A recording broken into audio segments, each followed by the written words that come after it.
Nottingham Forest have officially announced their 25-man squad.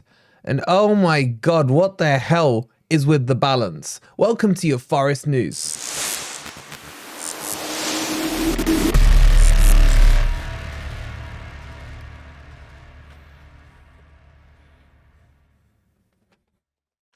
Good morning, good evening, or good night. Hope you guys are doing well, and welcome to your latest Nottingham Forest news, as we're going to talk you through this 25-man squad. Coming up, we'll refresh you or maybe tell you about the rules of who's in, who's not, who's allowed to be in, who can't be in.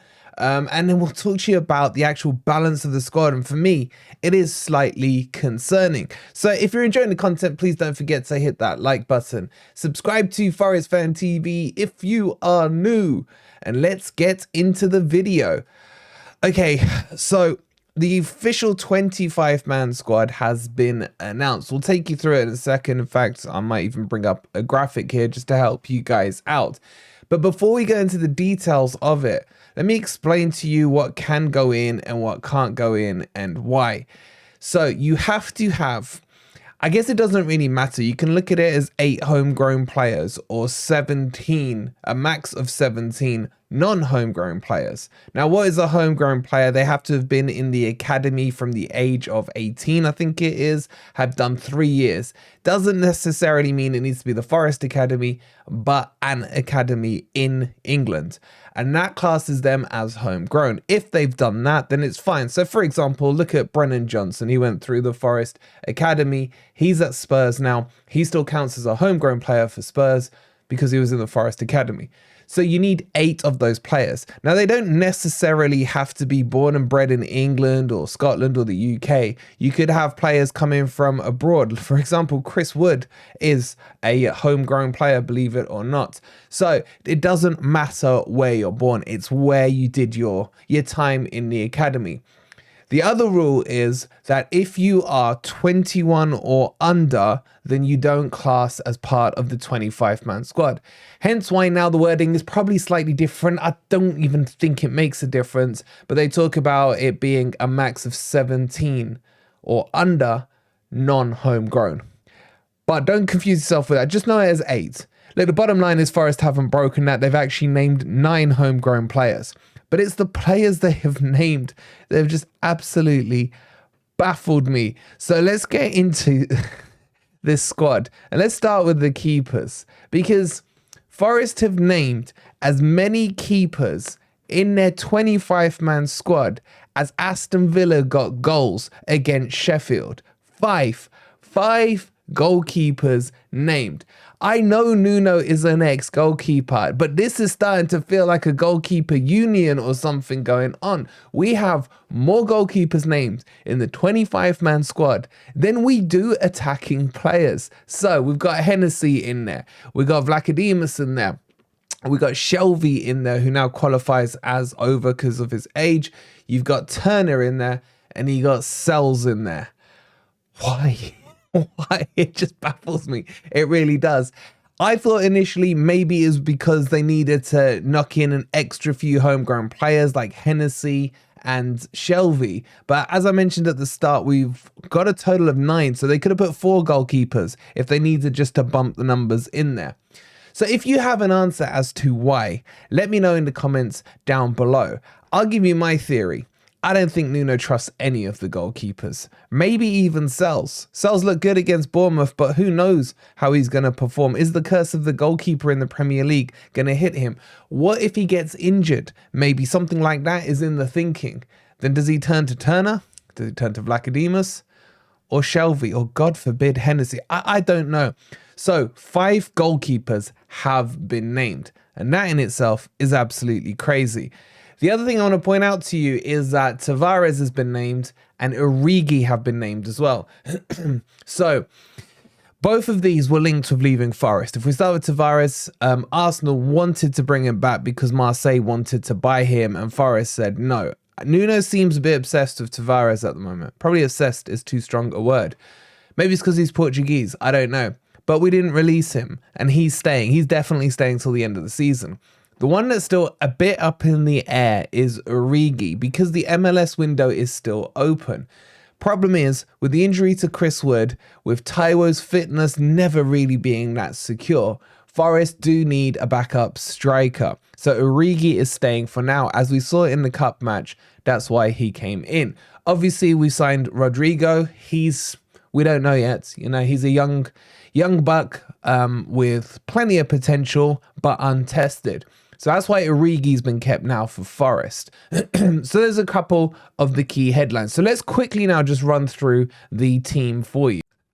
All right, so this squad, we talked about keepers, don't want to talk about them anymore. Let's talk about the defense as well. And we've got Einar Tavares, Nico Williams, you got Montiel, and you've also got Tuffalo, Felipe, Niakate, and Bolly. The interesting inclusion has been Larea.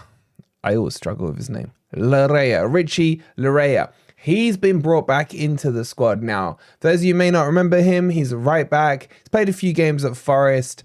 I remember a game not last season, in the Championship, where Jed Spence got shoved off to the left because I think Colback, or was it Max Lowe at the time, got injured. I can't really remember. And then Raya was put into right back. I think he's all right. He never really had much of a run-in at Forest. Does okay when he went on loan to Toronto. And in the Canadian team, he was at the World Cup last year. He's not going to be a first name on the squad, but he's been added into the squad. So that's probably one of the eyebrow raisers when it comes to the defenders.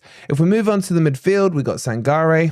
One more week. Yates, Gibbs White, Kiate. I don't see the point in Kiate, but whatever. Danilo, Hudson-Odoi, Dominguez, and Kanate as well, the youngster. Now, he's not homegrown. He started in Le Havre. That's where he did his academy. And then it feels like he's been at Forest forever as well. But his academy work wasn't done at Forest. It was done abroad in France. So that's why he has to be named. Again, will we see him? Probably not. And then when you look up front, only 3 names, Taiwo, Wood, and Origi. So a lot of you are going to be asking, because we released this on Twitter, released this on the community post yesterday, where's Alanga? Where's Reina? Have we loaned Reina and suddenly someone forgot to put his name on the team sheet? Where's the other young bucks that we're looking at? They don't need to be named at all, because as I said at the start, if you're 21 or under, you're basically a free chip. You can come in, it doesn't matter. You don't have to be named in the 25-man squad. But this is the squad now that we've got to deal with, or should I say Nuno has at his hands. And I just think it's imbalanced. It's the goalkeeper bit for me that just stands out. I can't make head nor tail of it. What I would love to see in these bloody press conferences that these dumbass reporters go to, that someone actually asks, why have you named 5 goalkeepers? It's a nice, simple question. It's better than asking him who he thinks his best 11 is, or what he had for breakfast, or what have you. Someone ask him some proper questions that fans want to know the answer to, because it just feels extremely, extremely weird to me. Now, looking at this 25-man squad, is there enough in it to get us home this season? I think yes. I think the first 11 is going to be strong enough. I do worry about the depth. I'm not going to lie to you guys. I think we're lacking still with an attacker. I think we needed a Mangala. Okay, we got rid of Mangala, but his replacement technically is going to be Kiate, who's not good enough.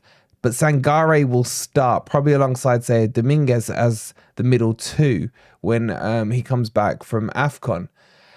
I think we're fine at centre-back. I think our strongest position right now is centre-back. I'm happy with any of the 4 or 5 of them. So we've got, who did we say? We've got Murillo, we've got Omar Bamadeli. Again, remember, they're underage, so they don't need to... Underage. They're under 21, so they don't need to be named. You then got Felipe, Niakate, and Bolly. All solid. Any 2 of those combos, I'm quite happy with. I think that's our strongest position. I don't know what you guys think. Let me know in the comments down below. Which position do you think we're blessed with the most talent? Where I do worry is the fullbacks. Not convinced on Tavares. Can't wait for Einar to come back. Remember, he can play left and right side. Montiel, I want to be convinced about him. I keep trying to push him in my mind that he's good enough. He's had some great games. He looks like he has the potential. I'm hoping he's going to be this season's Lodi. That's what I'm hoping for. So we could see that happen. But the depth isn't there. Nico Williams is not a right back. He's a right wing back. You're not going to change your whole system and style just for one player. So if he does come in, he's going to be put in as right back. That can cause us some issues. But as far as I'm concerned, tomorrow is the key day. We've got to get through Newcastle. It's getting to the stage now where I'm counting the games that are left and I'm thinking the City ground needs to turn back into the City ground and really, really start providing 3 points. We got Newcastle this week and West Ham next week. Forest, in my opinion, have to get at least 4 points out of these 2 games, or we could find ourselves in serious trouble. With Luton playing Sheffield at home, that's basically a free win. And even if Sheffield were to pull off a miracle and get the win, then in a way they beat Derby's record, and then the banter to Jimmy, well, we can't use that line anymore. But I'd probably rather it was just a draw, I guess. Everton have got Man City. They're going to struggle, hopefully, there. I think Brentford have got Wolves. Could be a tough match for them. But so far, this Premier League has just brought up so many shock results that I just want those bottom 3 to go away. Put 10-point gap between us and get on with it, and let's see what happens. But anyway, give me your thoughts on this 25-man squad. Hopefully this video has explained to maybe a few of you who didn't understand the rules about the naming of the 25-man squad. Hopefully you found this useful. If you have and haven't already, hit that like button. Make sure you subscribe to Forest Fan TV if you are new.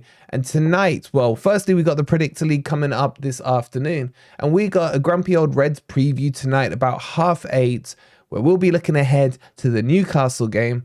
And I'll be getting the boys to talk to us about this starting 11 tomorrow. And we may even talk about blue cards. We'll see you then. Thank you so much for watching, and come on you Reds.